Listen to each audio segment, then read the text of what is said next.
అందరికీ నమస్కారం అండి. శ్రావణ మాసంలో పౌర్ణమికి ముందు వచ్చే శుక్రవారం రోజున వివాహిత మహిళలు తప్పకుండా వరలక్ష్మి వ్రతాన్ని ఆచరిస్తారు. ఈ సందర్భంగా వరలక్ష్మి వ్రతానికి కావలసిన పూజా సామాగ్రి ఏమిటో మనం ఈ వీడియోలో తెలుసుకుందామండి.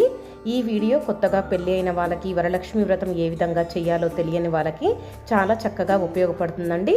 పూజకి ముందు రోజే మనం కొన్ని సామాగ్రి సిద్ధం చేసుకొని చక్కగా మనం పూజ చేసుకోవచ్చండి. వీడియో చూసే ముందుగా మీలో ఎవరైనా మొదటిసారిగా మన ఛానల్ని చూస్తున్నట్లయితే మన ఛానల్ని తప్పకుండా సబ్స్క్రైబ్ చేసుకోండి. మనం వరలక్ష్మి వ్రతం జరుపుకోవాలనుకుంటే ముందు రోజే మనం ఈ సామాగ్రి అన్నీ సిద్ధం చేసుకొని పెట్టుకోవాలండి. వాటి గురించి ఇప్పుడు మనం తెలుసుకుందాము.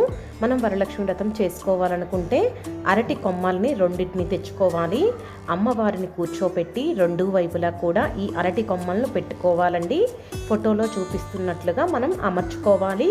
అలానే అమ్మవారికి కట్టడానికి ఒక చీరను తీసుకోవాలి. అలానే వాయనంలో అమ్మవారికి ఇవ్వటానికి ఒక చీరను తీసుకోవాలండి. ఈ చీరలు అనేది మన స్తోమతకి తగ్గట్టుగా తీసుకోవాలి. అలానే అమ్మవారి ముఖాన్ని ఒకటి తీసుకోవాలండి. మనకి స్తోమత ఉంటే వెండిది తీసుకున్నా సరిపోతుంది, లేకపోతే ఫ్యాన్సీ స్టోర్స్లో అయినా దొరుకుతూ ఉంటాయి కదండి. ఆ అమ్మవారి ముఖాన్ని తీసుకొని వచ్చి పెట్టుకొని చక్కగా పూజ అయినా చేసుకోవచ్చండి. ఆ తర్వాత మన స్తోమతకి తగ్గట్టుగా అమ్మవారికి అలంకరించడానికి ఏవైనా ఆభరణాలని ముందుగా సిద్ధం చేసి పెట్టుకోవాలండి. అలానే అమ్మవారికి మట్టి గాజులు అంటే చాలా ఇష్టమండి. అందుకోసం తప్పకుండా మట్టి గాజులను తీసుకొని వచ్చి మనం ఇంట్లో పెట్టుకోవాలి.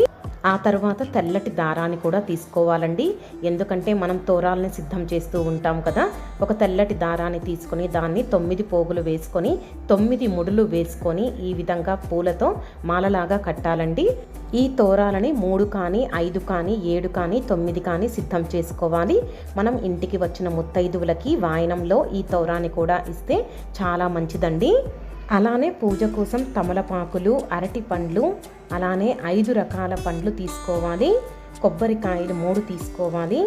అలానే పూల దండలు కూడా 2 తీసుకోవాలి. విడిపూలు ఒక 100 గ్రాములు అయితే సరిపోతాయి. అలానే మామిడి కొమ్మలు కూడా తెచ్చుకోవాలి. కలసం ఏర్పాటు చేసుకునే దానికి రాగి చెంబు ఒకటి తీసుకోవాలి. అలానే కలసం మీద పెట్టడానికి బ్లౌజ్ పీస్ ఒకటి, తాంబూలంలో పెట్టడానికి ఒకటి. ఇలా ముత్తైదువులకి వచ్చినప్పుడు వాళ్ళకి కూడా వాయనం ఇచ్చేటానికి బ్లౌజ్ పీస్ ఎన్ని ఇవ్వాలనుకుంటే అన్ని బ్లౌజ్ పీస్ని తీసుకొని వచ్చి చక్కగా సిద్ధం చేసి పెట్టుకోవాలి. అలానే మనకి కనుక స్తోమత ఉన్నట్లయితే బంగారు, వెండి పుష్పాలతో పూజ చేస్తే మంచిదండి. అలానే పూజ కోసము మనకి దీపపు కుందులు 2 కావాలి. పంచపాత్ర, ఉద్ధరిణి, అలానే చిన్న దీపారాధన కుందలు ఉన్నా కూడా సరిపోతుంది.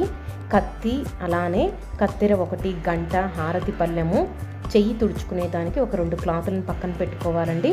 అలానే 2 గ్లాసులు, నీళ్ళ బిందె ఒకటి మనం పక్కన పెట్టుకోవాలి. అలానే పీటలు 2 పీటలు ఉంటే వాటిని పూజా మందిరంలో పెట్టుకోవాలి. అలానే లక్ష్మీదేవి రూపు కూడా తీసుకోవాలండి. అలానే లక్ష్మీదేవికి నివేదన చెయ్యటానికి కొబ్బరికాయలు, అలానే శనగలు రాత్రిపూట నానబెట్టుకొని పెట్టుకోవాలండి. అలానే పసుపు, కుంకుమ, అగరబత్తీలు, ధూప్ స్టిక్కు, గంధపు పొడి, కర్పూరము, వక్కలు, ఎండు ఖర్జూరము, పసుపు కొమ్ములు, రూపాయి నాణాలు, అలానే ఎర్రటి వస్త్రం ఒకటి తీసుకోవాలి. మనకి వీలైతే గంగాజలము, రోజ్ వాటరు, అగ్గిపెట్టె ఒకటి, బియ్యం ఒక 3 కేజీలు తీసుకోవాలి. అలానే ఒత్తులు, దీపారాధనకి ఆవు నెయ్యి తీసుకుంటే చాలా మంచిది. కలసం ఏ విధంగా ఏర్పాటు చేసుకోవాలో మన ఛానల్లో వీడియోస్ పెట్టానండి. తప్పకుండా ఒక్కసారి చూసి మీరు కూడా చక్కగా కలసాన్ని సిద్ధం చేసుకోండి. అలానే లక్ష్మీదేవి చిత్రపటాన్ని ఒకటి తీసుకోవాలి. అమ్మవారి ఫోటో తీసుకునేటప్పుడు మనం ఒక విషయాన్ని గుర్తుంచుకోవాలండి. అమ్మవారు కమలంలో కూర్చున్నట్టు ఉండాలి. ఆకుపచ్చ చీర కట్టుకొని ఉండాలి. 2 వైపులా ఏనుగులు ఉండాలి. అలా ఉన్న ఫోటో మాత్రమే తీసుకొని పూజ అనేది చేసుకోవాలి. అలానే వినాయకుడికి, అమ్మవారికి వేయడానికి వస్త్రాన్ని కూడా తీసుకోవాలండి. ఇవి మనకి రెడీమేడ్గా దొరుకుతూ ఉంటాయి కాబట్టి వాటిని తీసుకుంటే సరిపోతుంది. ఈ విధంగా పసుపు, కుంకుమ, అక్షింతలు, గంధము ఒక ప్లేట్లో సిద్ధం చేసి పెట్టుకోవాలి. అలానే లక్ష్మీదేవికి ఎంతో ఇష్టమైన మంగళకరమైన వస్తువులు అంటే చిట్టి గాజులు, గోమతి చక్రాలు, గురువింద గింజలు, అలానే శంకు చక్రము, ఇలా ఎన్ని రకాలు వీలైతే అన్ని రకాలతో చక్కగా మనం పూజ అనేది చేసుకోవాలి. అలానే లక్ష్మీదేవికి గాజుల మాల అంటే చాలా ఇష్టమండి. అందుకోసం తప్పకుండా గాజుల మాలని కూడా ఈ విధంగా వెయ్యండి. మీకు గాజుల మాల ఎలా చేయాలో తెలియకపోతే మన ఛానల్లో వీడియో పెట్టానండి. వీడియో లింక్ ఇస్తాను, తప్పకుండా ఒక్కసారి చెక్ చేయండి.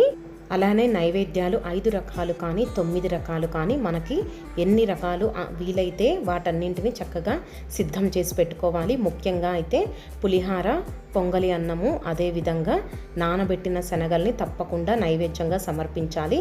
అలానే వాయనం ఇచ్చేటప్పుడు కూడా మనం ఈ విధంగా చీర ఒకటి తీసుకోవాలి, బ్లౌజ్ పీస్ ఒకటి తీసుకోవాలి, మట్టి గాజులు, పూలు, పసుపు, కుంకుమ, అక్షింతలు, పసుపు కొమ్ములు, అలానే తోరాన్ని కూడా మనం వాయనంలో ఇస్తే చాలా మంచిది.